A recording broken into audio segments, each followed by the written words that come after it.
I don't attract gay men, and I'm not attracted to gay men. Like, it's just not a thing. I've always been a feminine being, and like that's just like how I best express myself. But I'm like, listen, I'm out all the time, and like I'm killing a dress and no one else is. Like, the girls in the room are not doing it. Like, they don't look cute. They're not dressed to any nines. So EJ Johnson has once again got the internet talking, and this time the drama is hitting way closer to home. People online are debating whether EJ is trying to outshine even his own mother, Cookie Johnson. The conversation really took off after EJ made bold comments about feeling more attractive than other women, and claimed that straight men are often drawn to him because they think he looks cuter than women. That statement had people doing a serious double take, and now Wendy Williams is being pulled into the conversation, with her past outspoken support for Black women adding another layer to the debate. The discussion quickly turned into whether comments comparing yourself to women cross a line when they seem to put other women down just to build yourself up. Some critics have even described EJ's whole out-diva attitude as disrespectful, especially when Cookie Johnson gets dragged into the comparison. But the internet is definitely split on this one. While plenty of people are criticizing EJ's comments and saying the comparisons went too far, others argue that EJ should be free to express himself, dress how he wants, and make his own personal choices without everybody judging his every move. Either way, this controversy has people picking sides fast. Okay, so this whole debate really started heating up after EJ sat down for an interview with Carlos King and opened up about his journey of self-discovery. EJ explained that he doesn't want to depend on anybody else's approval and talked about not wanting to be boxed in by traditional ideas about gender or identity. He also looked back at growing up in Los Angeles as Magic Johnson's son, attending elite schools, and discussing gender-fluid and non-binary identities on screen before those conversations became as common as they are today. At first, the conversation was mostly about EJ's personal experience and how he learned to move through life on his own terms. But things got way more controversial when EJ started talking about the type of men he says he attracts, claiming that straight men are often interested in him. And EJ didn't exactly back away from that claim.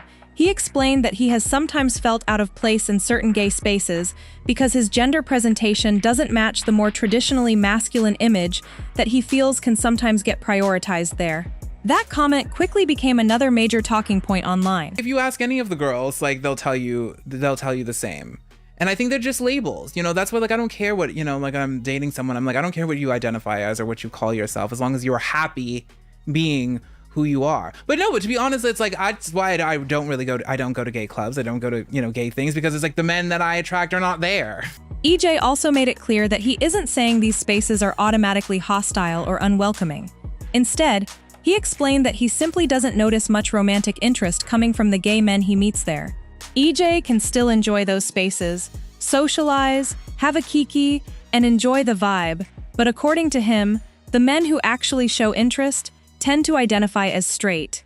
And that claim is exactly where the conversation gets messy, because people online immediately started questioning whether it's fair to make assumptions about somebody else's identity based only on who they might find attractive. Some critics argued that these men may identify in different ways, while others pointed out that attraction and identity aren't always as simple as putting somebody into one specific box. There's absolutely nothing wrong with having a preference, but the controversy comes from how that preference is described. Labeling someone as secretly gay, closeted, or living a hidden double life without actually knowing their situation can cross a line. EJ may describe these men as straight, based on what they've told him, but viewers are still debating what these interactions really mean, and whether anybody else should be assigning labels to them. And that's where this conversation gets even more complicated. When someone keeps a relationship private, people online can be quick to assume they know the reason, whether it's fear of judgment, public pressure, protecting a reputation, or simply wanting privacy. But unless the people involved actually explain their situation themselves, nobody can really know what's happening behind closed doors. Then the internet took things to another level by connecting EJ's comments to old celebrity rumors. Social media users started resurfacing anonymous gossip posts and trying to match unnamed people in those stories with famous faces. One blind item supposedly involved the son of an NBA legend and claimed he enjoyed attending a powerful music figure's parties. From there, internet detectives began throwing around names and building theories, even though those anonymous claims did not provide solid proof identifying EJ or Magic Johnson. And that's important, because a viral rumor can start moving like it's confirmed when it's really just speculation. The more people repeat it, the more convincing it can sound, even when nobody has produced reliable evidence connecting EJ to those claims. What EJ actually discussed publicly is interesting enough on its own. During the interview, EJ was asked whether he had ever dated a celebrity. He said he hadn't dated one, but suggested there may have been 1 or 2 private encounters with recognizable people. When the conversation turned toward whether any musicians were involved, EJ kept those details locked down and didn't reveal names. Naturally, that little bit of mystery sent viewers straight into detective mode, trying to figure out exactly who EJ could have been talking about. Well, another part of EJ's interview really had people heated. EJ appeared to suggest that he looks better than women and connected that confidence to why he believes certain straight men are attracted to him. And baby, once that clip started circulating, the comment section turned into a whole battlefield. In terms of attraction. Now, if I'm just going to have a key, sure. But like, these are not the men that are interested in me in that capacity. I do that when I go to the straight rooms. With critics saying, confidence doesn't need to come from comparing yourself to an entire group of women. That's where people felt EJ took things way too far. Critics argued that saying you look better than women isn't necessarily confidence if you're using women as the standard just to knock them down. Some also pointed out that EJ's glamorous fashion and beauty aesthetic draws inspiration from styles women have helped shape for generations, so the comparison rubbed them the wrong way. And the backlash didn't stop there. Some viewers called the remarks disrespectful or misogynistic, while others said EJ was probably just hyping himself up, and people were taking the statement too seriously. Either way, EJ definitely knows how to get people talking, because one bold comment was enough to send social media into another heated debate. Recently, EJ sparked another round of side-eyes after giving what basically sounded like a whole handbag etiquette masterclass. He shared opinions about where certain bags should be carried and how they should be handled, and some viewers immediately felt he was stepping into a lane where they didn't see him as an expert. That's when critics started throwing around the word mansplaining. Their issue wasn't simply that EJ had an opinion about handbags. It was the way the advice came across to some viewers, almost like women needed instructions on how to carry accessories they've been buying, styling, and wearing forever. For those critics, that tone made the whole thing feel less like friendly fashion advice and more like somebody creating unnecessary rules for women. And people had another question. What makes someone an authority on handbag etiquette in the first place? Usually, when somebody starts schooling everyone on fashion, styling, or etiquette, viewers expect some serious knowledge or professional experience behind those claims. EJ is obviously known for bold fashion choices, but critics still questioned whether personal style alone makes someone qualified to hand out rules. But critics basically see EJ as someone with a microphone, expensive taste, and plenty of opinions. So when he starts sounding like the final authority on feminine fashion and etiquette, some viewers read that confidence as ego. And now the online chatter has gotten even messier, because people aren't only talking about EJ's comments about women anymore. Rumors are floating around that there could supposedly be some quiet competition happening inside his own family, involving both his mother, Cookie, and his sister. One story people keep discussing claims EJ once seemed bothered when a guy appeared to give his sister more attention than him. Of course, someone's reaction in one moment doesn't automatically prove jealousy or some huge family rivalry, but social media grabbed that detail and ran with it. Suddenly, people were analyzing every interaction like there was some secret competition happening behind the scenes. And this is where Wendy's name has been dragged into the chatter. Unverified claims online suggest Wendy has supposedly criticized EJ's overall vibe and questioned whether his fascination with feminine high fashion is turning into competition with Cookie. Some gossip even claims she has privately suggested EJ isn't simply inspired by his mother's glamorous style, but wants to outshine it. Ever date like a celebrity? I've never dated a celebrity, I don't think. Well, I may have hooked up with one or two. There's no solid proof of those private conversations though, so that part remains rumor, not confirmed. Still, the idea of a mother and son fashion rivalry has given viewers plenty to argue about. Behind the scenes, the gossip gets even messier. Unverified chatter claims Wendy finds EJ's constant fashion commentary exhausting, with some people alleging that she sees the repeated schooling of women as less about helpful advice and more about grabbing attention. But there's no reliable confirmation that Wendy actually made those private comments, so it's important to keep that part firmly in the rumor category. Still, the handbag debate has definitely given critics plenty to talk about. Some viewers think telling women how they should carry expensive bags like Birkins comes across as way too bold, especially when EJ's own glamorous style appears to share influences with Cookie's polished aesthetic. Others, however, see it as nothing deeper than EJ having strong fashion opinions and confidently sharing them. Either way, the internet reaction has been loud. Plenty of commenters say they're getting tired of EJ presenting personal preferences like their official rules of style. To those critics, some of the advice sounds less like insider fashion knowledge and more like lessons anyone could pick up from spending years around fashionable people. And that's really why EJ keeps becoming such a hot topic. Looking iconic usually seems effortless from the outside, but critics feel EJ is trying so hard to prove his fashion credentials that the performance itself becomes the story. Meanwhile, supporters would probably say that's simply EJ being unapologetically EJ and refusing to shrink himself just because the internet has opinions. And that brings us to the bigger issue underneath all this fashion drama. EJ has built a public image around being bold, glamorous, and comfortable challenging traditional expectations. That confidence is a huge part of his personality, but critics believe there's a difference between owning your style and making everything sound like a competition, especially when women keep becoming the comparison. That's exactly why Cookie's name keeps getting dragged into the discussion. EJ grew up around a mother who has had her own polished and glamorous style for decades, so naturally people are going to notice certain similarities. Taking inspiration from your family isn't unusual, but some viewers believe EJ's comments make those similarities look different. Every outfit, handbag opinion, and fashion rule suddenly gets analyzed as if EJ is trying to prove he can do it better. The interesting part is that Cookie herself hasn't publicly declared some huge fashion rivalry with EJ. So claims about a secret competition between them remain speculation, unless either of them actually confirms something different. Still, viewers have started digging through older clips and family appearances, paying closer attention to how EJ interacts with Cookie and the rest of the Johnson family. And that's where another detail starts getting interesting. The criticism isn't staying focused on EJ's interview anymore.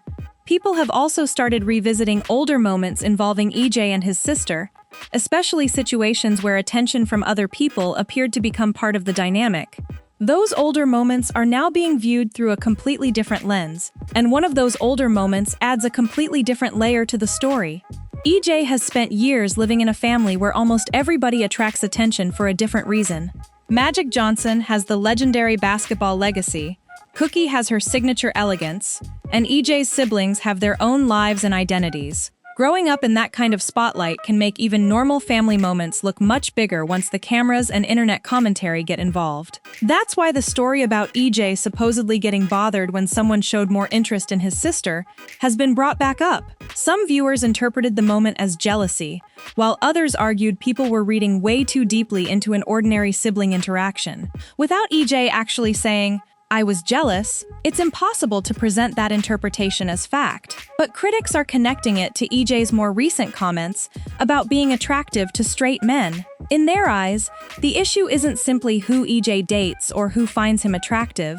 It's the way attractiveness sometimes gets discussed like a scoreboard, where somebody has to be prettier, more desirable, or more fashionable than somebody else. And that's where the family angle becomes more sensitive. Cookie and EJ's sister shouldn't automatically be turned into competitors simply because viewers want drama. At the same time, EJ's own bold comparisons have given critics material to examine, and now they're looking closely at whether this competitive tone appears in other parts of his public persona. We need to talk about the Birkin, ladies and gentlemen. Okay, this is a 35 centimeter. This is a 35 centimeter, and 35 centimeters are for going to your daytime things, to your fashion show during the day, or to your lunch during the day, or to a breakfast during the day, or running your errands during the day. But anyway, it's during the day.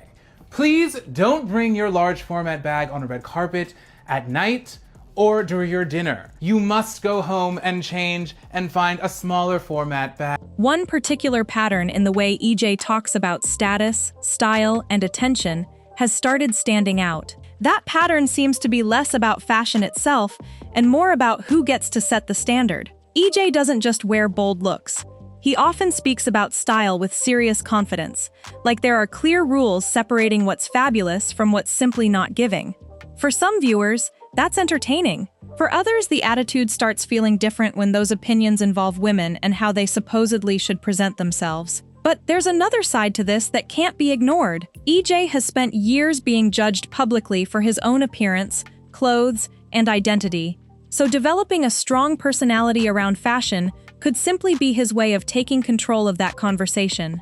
Instead of waiting for strangers to decide whether his look works, EJ walks into the room already acting like he knows exactly what he's serving. The problem critics have isn't necessarily with that confidence. It's what happens when confidence starts sounding like comparison. Saying, "This is what works for me," hits very differently from suggesting somebody else is doing femininity, fashion, or attraction the wrong way. That's the distinction people keep making when they revisit EJ's interview and those handbag comments. And this is also why Cookie's role in EJ's fashion story deserves a closer look.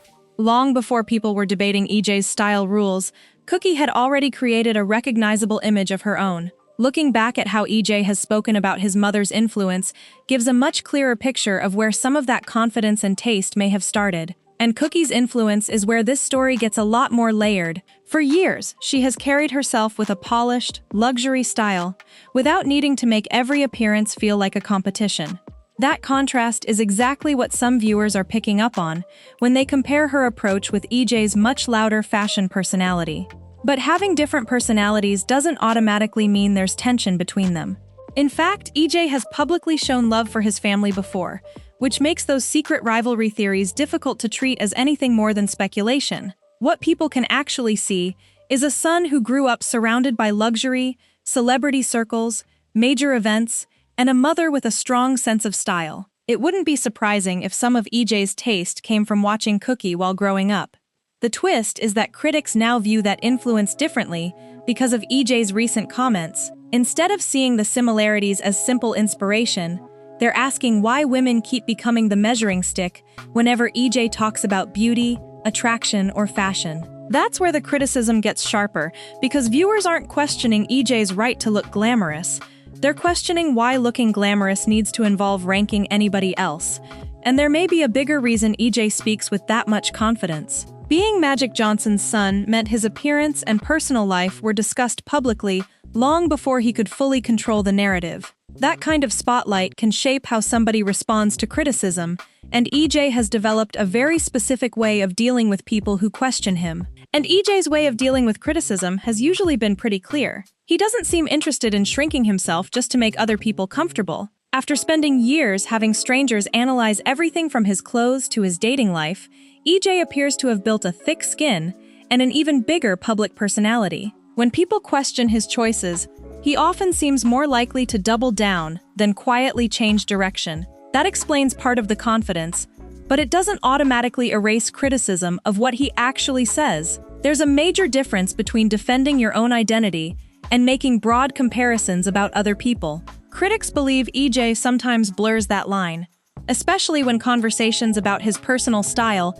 suddenly become statements about women, attractiveness, or who supposedly wants him. At the same time, social media has a habit of turning one spicy quote into somebody's entire personality. A short interview clip can travel without the full context, and before long, viewers are debating a version of the person built from a handful of viral moments. That's why some of the harsher claims about EJ need to be separated from what he has actually said publicly. But one thing is clear from the interviews and appearances people keep revisiting. EJ understands that his confidence gets a reaction. Whether he's discussing luxury fashion, relationships, or the attention he receives. Is he sexy? Yes, he's fine. He's a loser. You don't like him, EJ? Okay. I met Anthony over the summer when I was vacationing in the south of France. We flirted, made plans to hook up, and yeah, after that, I've noticed that he was talking a lot with Lisa in the corner, and then the man who led me on is now hooking up with my sister, and I'm supposed to be okay with it. He rarely presents himself like somebody waiting for permission. And that raises another question about whether some of this larger-than-life attitude is simply EJ being EJ, or whether playing up that persona has become part of the celebrity brand he's carefully built. And that celebrity brand question changes the way some of these moments look. EJ first became widely known through reality television, where having a huge personality isn't exactly a disadvantage. Bold outfits, sharp opinions, and memorable one-liners get people watching.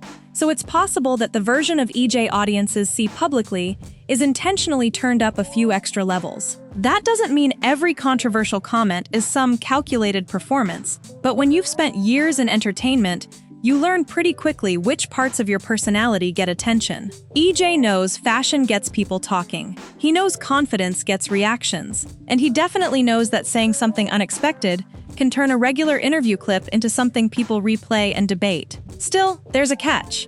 Once that larger-than-life persona becomes your calling card, audiences can start questioning where the performance ends and the real person begins. A playful fashion opinion can suddenly sound like a serious rule, while a confident joke about attraction can be interpreted as a direct insult towards somebody else. That's also why the Wendy angle needs to be handled carefully.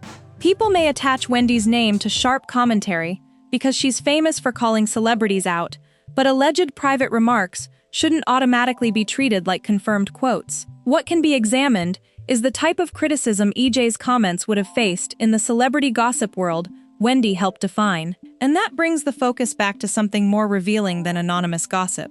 EJ's own public words. When you line up the interviews, fashion commentary, and the way he describes attention from other people, a specific contradiction begins to appear between not needing validation and repeatedly discussing who finds him desirable. And that contradiction is probably one of the most interesting parts of EJ's whole public persona. On one hand, he talks about not needing outside validation and refusing to let traditional expectations define him. On the other hand, some of his most talked about comments focus heavily on who finds him attractive, who notices him, and how he believes he compares with other people. Now, that doesn't necessarily mean EJ secretly lacks confidence. Somebody can genuinely feel secure and still enjoy attention. But critics think the message gets muddy when that attention becomes proof of being more desirable than somebody else. If you truly don't need validation, they ask, why does it matter whether the person checking you out identifies as straight, gay, or anything else? That's also why the comments involving women landed differently from EJ simply saying, I know I look good. That would be straightforward confidence. Once other people are brought into the comparison, though, the statement becomes less about celebrating yourself and more about creating a winner and a loser. And women who heard those comments weren't all interested in participating in that imaginary contest. There is another layer here too. EJ grew up around serious fame, money, access, and expectations, so his idea of what counts as normal attention may be completely different from the average person's experience. Being recognized everywhere can make status feel ordinary, while being overlooked might feel much more noticeable. And once you look at EJ through that lens, some of those older stories about wanting attention start connecting differently with the image he's presenting today. Maybe the better move is to put down the imaginary fashion rulebook, stop treating style like some competition with women, and simply enjoy the Birkin without turning every handbag moment into a masterclass. At least, that's what EJ's critics are saying after all these interviews, fashion opinions, and bold comments became part of the same debate. But EJ definitely has people defending him too. Some supporters argue that part of the backlash may come from people being uncomfortable with the way EJ challenges traditional expectations around gender, fashion, and self-expression. From their perspective, calling EJ arrogant or obsessed with attention can become an easy way to dismiss somebody who has spent years refusing to fit neatly into the boxes other people created for him. Those supporters also point out that being dramatic, fashionable, and a little extra doesn't automatically mean EJ is hurting anybody. And when it comes to all those alleged Wendy comments, there's another important detail. Unverified gossip shouldn't suddenly become fact just because Wendy has a legendary reputation for delivering messy celebrity commentary. Unless she actually confirms those remarks, they're still claims, not receipts. So where do you stand on this whole situation? Is EJ simply confident and unapologetic? Or do some of those comments about women and attraction cross the line from confidence into unnecessary competition? Drop your take in the comments below. And if you enjoyed the video, Make sure to like, subscribe, share, and stick around for more celebrity stories and drama.